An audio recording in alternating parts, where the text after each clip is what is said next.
just tight. He could sit anywhere. They were mechanically even against locking, the wall, without a as draft the massive chilling logs his spine. settled under their own immense The test weight. was not just The survival. angled cuts of the dovetails pulled comfort. the walls inward. He was living, making the not joints enduring. tighter and more rigid. The climax over time. of the test came during the saddle worst of notched the cabin blizzard. could be pushed or He pulled heard a apart at the desperate muffled corners. cry, then a Jed's pounding on cabin his was outer a door. monolithic box. He lit his lantern. The heavy sealed door the bar inner was door, a simple, and brutal opened the piece of outer one. engineering. Tom It didn't Finnerty rely fell on a inside small the metal airlock. latch. A ghost It transferred covered the in load snow. of a physical impact. His beard a from solid the door block of across ice. the entire 10-inch Josiah thick pulled log him in, frame. sealed the outer door. To break the door, then you brought would him have to into break the the cabin. wall itself. Finnerty, his eyes Jedediah wide with had shock solved and the the beginning silence of problem by frostbite first solving could the only frost stare. and thieves' problems. Grizz, A man whispered. could endure isolation teeth if he was chattering warm. so hard he could barely He could sleep speak. soundly if he was safe. My fire. His cabin was no longer My a fire's source of out. physical and I- mental exhaustion. I can't. It was a tool It's that too cold. enabled It's- survival, It's like freeing an oven his in time here. for hunting, mending, He reached and out a living, frozen hand rather toward than the just stove. enduring. It's not. Jedediah It's not even Stone lived burning. in that cabin Josiah for another pushed a mug of 22 hot years broth into his hands. He watched the valley The change, fire's inside the stone, saw the Tom. last of the beaver It's trapped been in there out, since this morning. and saw the first wagon trains Tom looked cut around deep the ruts small, warm, into the silent southern room. pass. He became looked a at the fixture, walls, a piece free of the of frost. landscape himself. He looked at known Josiah, as Old Man calm Stone and of the safe. stone cabin. He finally Men understood. starting their own homesteads You- would sometimes seek he him stammered. out, asking You advice. crazy son of a... And he would give it simply. You built it. Build Right. for the worst winter you can imagine. Josiah just nodded. The average winter and put don't another matter. small log in the firebox. He passed away in closing the 1871. thick iron door. Not from cold, The stone nor from heart would keep violence, them both but warm from a through the fever. night. Warm in his When the bunk. great thaw The came cabin in the spring of outlived him by nearly a 1843, century. the valley had changed. It was used by ranchers, Tom then by Finnerty hunters survived, in the 1920s, though he lost 3 and was toes finally to designated frostbite. as a historical relic. He never mocked Josiah heavy plank Hedges door again. still swung on its That iron summer, hinges. He did not build a the new oak cabin. bar still slid but he spent a smoothly month into its tearing brackets. down his massive, The floorboards useless fireplace fireplace by and, Jed's ads with were still Josiah's level and patient solid. guidance, The built a structure he smaller, built was crude more but than a effective shelter. masonry It stove was an of his argument. own. It was a testament, He halved his written wooden in pile stone and doubled and his log, heat. that As he told preparation every was a trapper form of who would courage. listen. That The good secret design was was not out, a luxury, but it was hardly the a highest secret. form of survival. It was just He work. had learned that the difference The between Hedges a temporary cabin became became a a local permanent legend. home, a was the benchmark. willingness to anticipate It was the the worst. warm cabin, because in the high, earth silent den. places, the ideas, worst however, were was not always copied coming. whole. Jedediah They Stone spread had in proven pieces, that true adopted security to was fit the not skill about and fighting the desperation wild, of each builder, but about understanding The it double so wall deeply was too much labor and for respecting most, it so thoroughly a builder's folly, that it they had no said. choice but to But let the you masonry stay. Stove, that they understood. Trappers and early prospectors began building stone hearts in their cabins, crude copies that nonetheless transformed their winters from a battle for survival into a manageable hardship. The most popular idea, because it was the simplest, was the siding and the earth berming. The new settlers who began to trickle in after 1845, families in wagons looking for a place to farm, were met by Josiah. He was no longer just Grizz, the trapper. He was the man who understood the mountain. He would walk their land with them, and he would invariably point to a south-facing slope. "Don't build in the flat," he'd tell them. "The wind will own you. Build here. Let the mountain be your north wall. Let the earth be your blanket." And they did. The small community that grew in that valley was distinct. The cabins were built Hedges style, dug into the slopes, their sod roofs making them nearly invisible from a distance. They were warmer in winter, and as they discovered, cooler in the summer. They burned less wood, leaving more of the forest standing. Their livestock, housed in similar earth-bermed stables, survived the winters at a higher rate. Josiah Hedges' innovation had, piece by piece, become the local vernacular. It was no longer one man's design. It was the wisdom of the valley, a set of principles born from one man's desperate failure and another's patient observation. Years later, travelers passing through would remark on the queer, low houses of the valley, but also on the remarkable health and comfort of its people, even in the harshest winters. The knowledge had passed from person to person, a legacy of survival that was as solid as the stone hearts beating warmth into the homes. Why had Josiah's solution worked so perfectly when the standard cabin had failed so catastrophically? He had, without the vocabulary, intuitively mastered the 3 great laws of building in a cold climate: insulation, thermal mass, and airtightness. His old cabin, the standard cabin, failed on all 3 counts. Its single log walls had a terrible insulation value, an R value, as modern engineers would call it, of perhaps 1 per inch, making a solid 8-inch log wall barely an R8. It had no thermal mass to store heat, and it was full of air leaks. Josiah's new design was a masterclass. The insulation was the most obvious. The double wall, packed with a foot of moss and clay, was not just a wall, it was a blanket. That fluff, as Schiller called it, was mostly trapped air, the most effective insulator there is. Modern science would quantify it as R30 or more. The 2 feet of earth and sod on his roof provided even more, a massive, heavy insulating cap that stopped heat from rising and escaping. The air tightness was his next victory. The wind, which had been his primary enemy, was defeated. By building into the hill, he eliminated 3 of his walls from the fight entirely. The wind couldn't blow through the earth. On his one exposed wall, the airlock storm door system stopped infiltration cold. The drafts that had plagued his old cabin simply did not exist. There was no way for the cold air to get in, and no way for the warm air to be pushed out. But the true genius, the element that tied it all together, was thermal mass. This was the great lesson from Schiller and the adobe. Heat, Josiah learned, could be stored. His old fireplace didn't store heat. It wasted it. The new masonry stove, his stone heart, was a heat battery.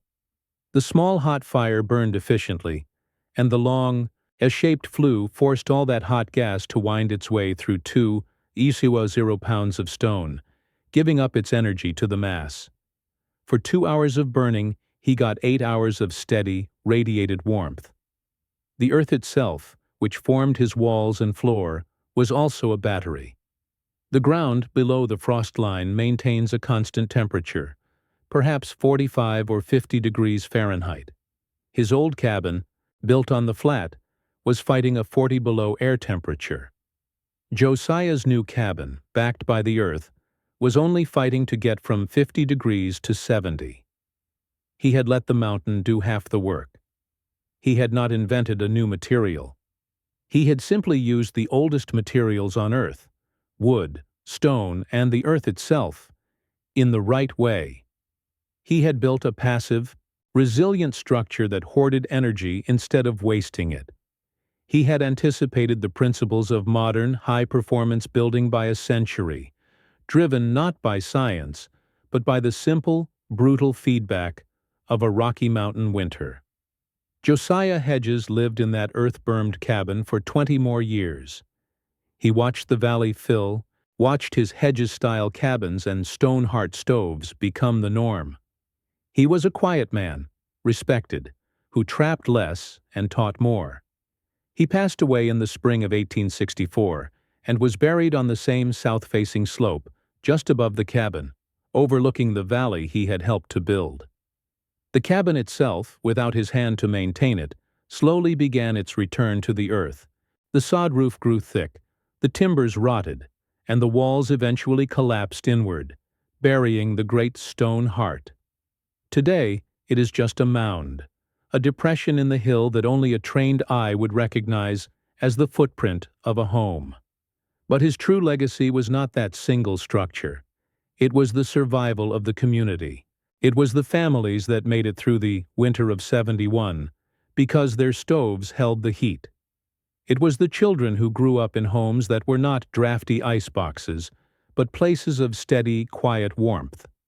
Josiah's journey from a failing, standard-issue cabin to his earthbound fortress was more than an engineering victory.